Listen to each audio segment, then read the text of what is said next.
नमस्कार दोस्तों, the teaching दर्शन में आप लोगों का स्वागत है।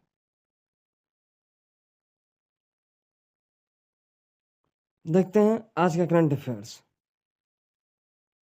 जो कि परीक्षा में पूछा जाता है और इससे लगभग मिलना तय है। एक आध क्वेश्चन ना मिले, नहीं तो लगभग सब मिलता है। इसीलिए इसको ध्यान से पढ़िए और समझिए। देखते हैं आज के करंट अफेयर्स, जिसका प्रमुख हेडलाइंस है 23 जनवरी को नेताजी सुभाष चंद्र बोस की जयंती पराक्रम दिवस के रूप में मनाई गई। वर्ष 2025 के लिए इंदिरा गांधी शांति निरस्त्रीकरण और विकास पुरस्कार मोजाम्बिक की मानवाधिकार कार्यकर्ता ग्रासा मासेल को प्रदान किया गया। विद्युत मंत्रालय गणतंत्र दिवस परेड में प्रकाश गंगा आत्मनिर्भर और विकसित भारत को शक्ति प्रदान करना विषय पर झांकी प्रस्तुत करेगा। भारतीय सेना ने स्वदेशी एआई प्रणाली विकसित करने के लिए भारतीय विज्ञान संस्थान बेंगलुरु के साथ आईआईटी बेंगलुरु के साथ समझौता ज्ञापन पर हस्ताक्षर किए। फिल्म फीचर्स ऑफ मैन को 24वां हांगकांग एशिया फिल्म वित्त पोषण मंच के लिए शॉर्टलिस्ट किया गया। संयुक्त अरब अमीरात और विश्व आर्थिक मंच ने दुबई में ग्लोबल फ्यूचर काउंसिल की वार्षिक बैठकों की मेजबानी पर सहमति जताई। केंद्र सरकार ने राष्ट्रीय स्वच्छ ऊर्जा मिशन के विस्तार की घोषणा की। भारत वैश्विक एआई अनुसंधान सूचकांक में शीर्ष 5 देशों में शामिल हुआ। इसरो ने उन्नत पृथ्वी अवलोकन उपग्रह कार्यक्रम को मंजूरी दी और भारत सरकार ने राष्ट्रीय कौशल विकास मिशन 2.0 की शुरुआत की।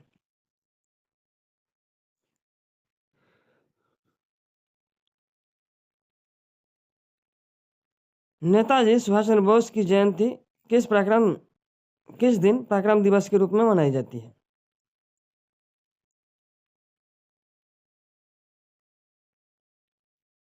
ऑप्शन ए है 22 जनवरी, ऑप्शन बी है 23 जनवरी, ऑप्शन सी है 24 जनवरी, ऑप्शन डी है 26 जनवरी।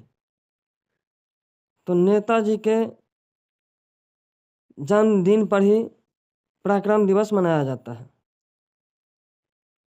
जो कि इनका जन्म 23 जनवरी 1997 को कटक में हुआ था। कहाँ हुआ था? कटक। और ये कटक कहाँ है? उड़ीसा में। ये कौन सी तिथि को मनाया जाता है? 23 जनवरी को।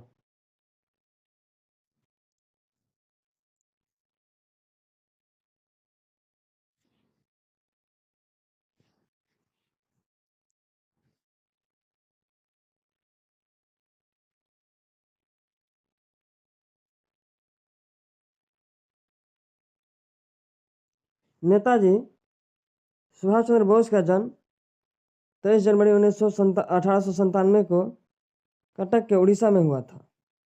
भारत सरकार ने वर्ष 2021 से उनकी जयंती को पराक्रम दिवस के रूप में मनाने की घोषणा की है।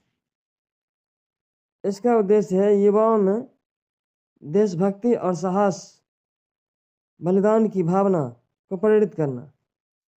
यह दिवस स्वतंत्रता संग्राम में नेताजी सुभाष चंद्र बोस को सम्मान देने के लिए मनाया जाता है। कौन सा दिवस? तो पराक्रम दिवस।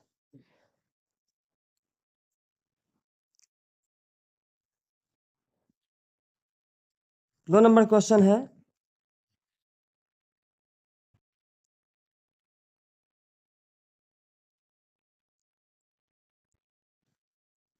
दो 2025 के इंदिरा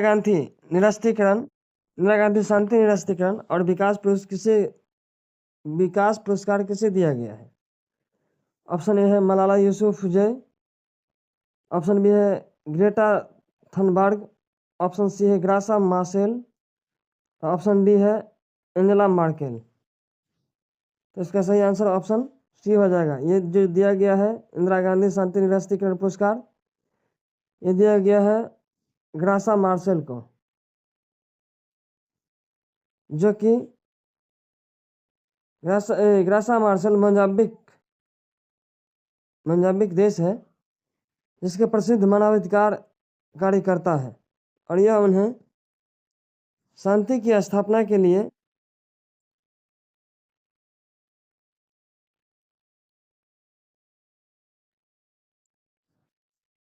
यह पुरस्कार उन्हें शांति स्थापना, महिला एवं बाल अधिकार और सामाजिक न्याय में योगदान देने के लिए दिया गया है।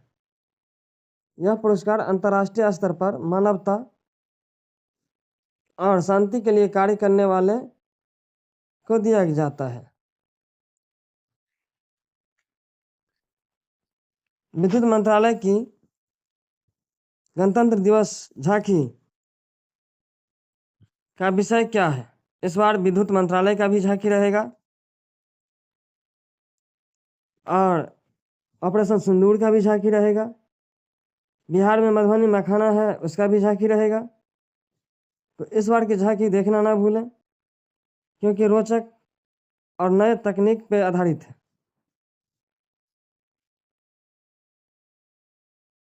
ऑप्शन ए है हरित भारत, ऑप्शन बी है ऊर्जा सुरक्षा, ऑप्शन सी है प्रकाश गंगा, आत्मनिर्भर और विकसित भारत को शक्ति प्रदान करना, ऑप्शन डी है डिजिटल ऊर्जा।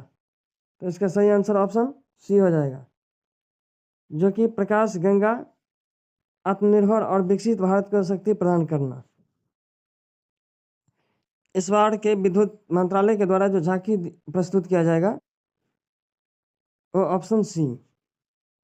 इस झांकी में भारत की बिजली उत्पादन क्षमता, नवीकरण ऊर्जा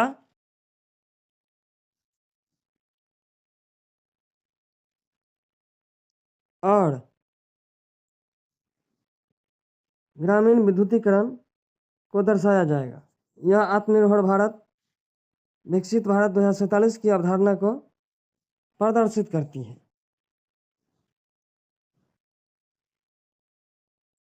चौथा नंबर क्वेश्चन है, भारतीय सेना ने स्वदेशी एआई प्रणाली के विकास हेतु किस संस्था से समझौता किया?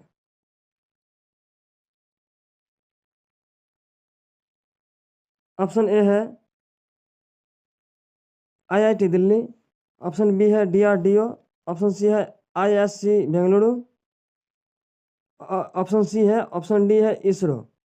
तो इसका सही आंसर ऑप्शन सी हो जाएगा, जो कि आईएससी बेंगलुरु है। भारतीय सेना और भारतीय विज्ञान संस्थान के बीच यह समझौता हुआ है। युद्ध क्षेत्र विश्लेषण, लॉजिस्टिक और नियम समर्थन प्रणाली के लिए एआई समाधान विकसित करने हेतु किया गया है। यह रक्षा क्षेत्र में स्वदेशी तकनीक को बढ़ावा देगा।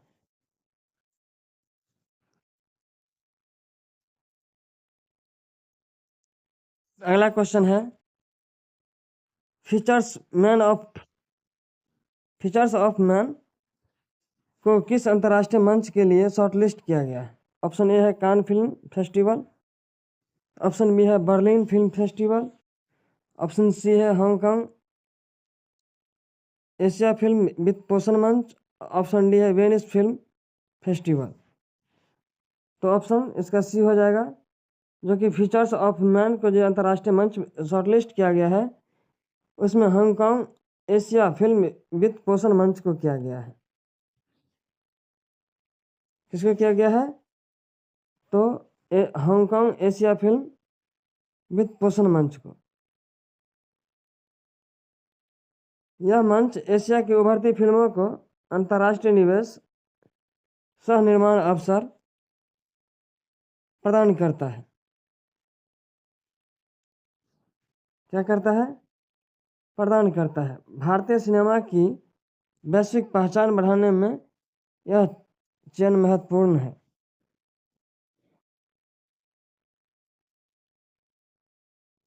अगला क्वेश्चन है, ग्लोबल फ्यूचर काउंसिल की बैठक कहाँ आयोजित होगी? ऑप्शन ए है जिनेवा, ऑप्शन बी है न्यूयॉर्क, ऑप्शन सी है दुबई, ऑप्शन डी है लंदन। तो इसका जो बैठक होगा ग्लोबल फ्यूचर काउंसिल की, ये दुबई में होगा।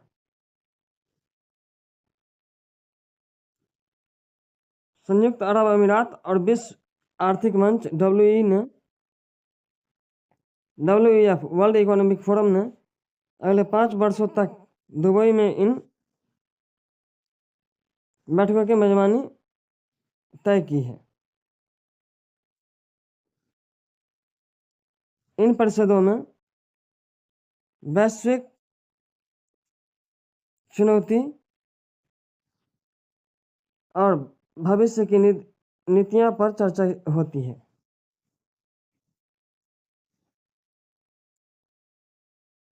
अगला क्वेश्चन है 7 नंबर, राष्ट्रीय स्वच्छ ऊर्जा मिशन का मुख्य उद्देश्य क्या है? तो इसका मुख्य उद्देश्य जो है, जिसका ऑप्शन ए है कोयला उत्पादन बढ़ाना, ऑप्शन बी है परमाणु ऊर्जा, ऑप्शन सी है नवीकरणीय ऊर्जा को बढ़ावा, ऑप्शन डी है तेल आयात। तो इसका सही आंसर है ऑप्शन सी, नवीकरणीय ऊर्जा को बढ़ावा देना। राष्ट्रीय स्वच्छ ऊर्जा मिशन का मुख्य उद्देश्य क्या है? तो नवीकरणीय ऊर्जा को बढ़ावा देना। नवीकरणीय ऊर्जा को बढ़ावा, इस मिशन का उद्देश्य सौर, पवन, हाइड्रोजन ऊर्जा और हाइड्रोजन ऊर्जा को बढ़ावा देने हेतु यह भारत के जलवायु लक्ष्यों से जुड़ा हुआ है। बढ़ावा देने के लिए क्या क्या चीज़ सबका? तो हाइड्रोजन, पवन, सौर ऊर्जा,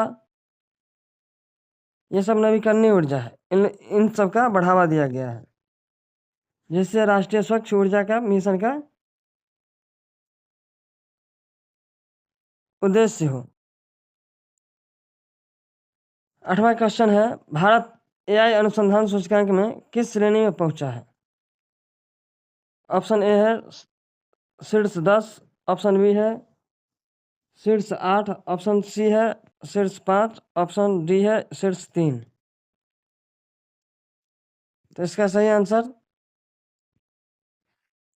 ऑप्शन सी हो जाएगा, जो कि शीर्ष 5 देशों में भारत का AI शामिल हुआ है। भारत की AI प्रगति में स्टार्टअप, शोध संस्थान, सरकारी निवेश के कारण हुआ है। क्या सब? स्टार्टअप, शोध संस्थान और सरकारी निवेश के कारण हुआ है। यह डिजिटल इंडिया की एक बड़ी उपलब्धि है। क्या है? डिजिटल इंडिया की एक बड़ी उपलब्धि है। 9वां क्वेश्चन है, इसरो का पृथ्वी अवलोकन उपग्रह कार्यक्रम किससे संबंधित है?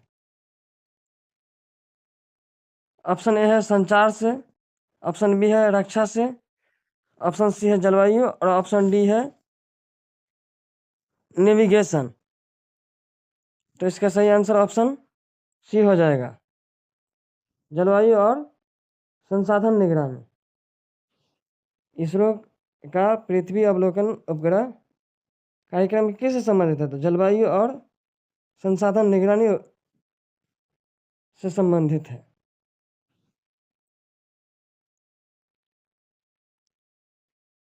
इन उपग्रहों से कृषि,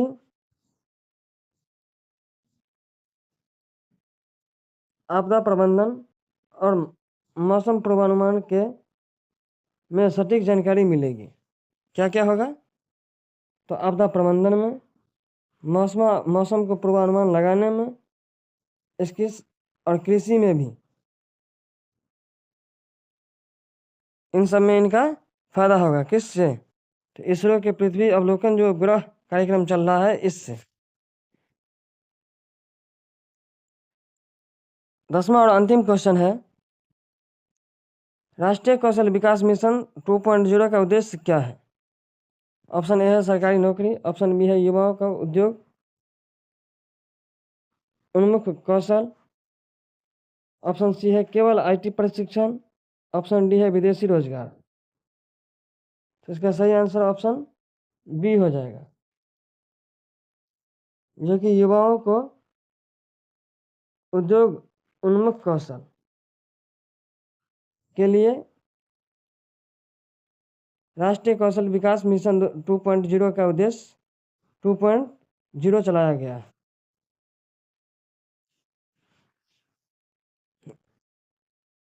इस मिशन के तहत नई तकनीक, एआई, ग्रीन जॉब्स और डिजिटल स्किल पर प्रशिक्षण दिया जाएगा। डिजिटल स्किल पे, अब डिजिटलीकरण पे पहले जो युवा कौशल चल रहा था, कोई प्रधानमंत्री कौशल विकास योजना, इससे क्या होता था, तो टेक्निकल डिग्री तो दिया जाता था, लेकिन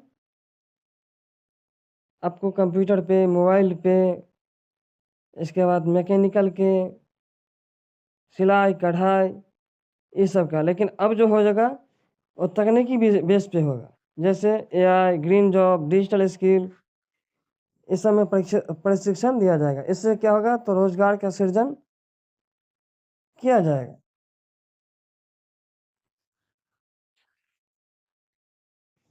तो ये कैसा लगा आप लोगों को, ज़रूर बताइएगा, लाइक और कमेंट ज़रूर कीजिएगा, और नए हैं तो चैनल को सब्सक्राइब कर दीजिएगा और बेल आइकन को ज़रूर दबाइएगा, क्योंकि आपको नए नए ऐसी ही तरह का वीडियो मिलता रहे। धन्यवाद।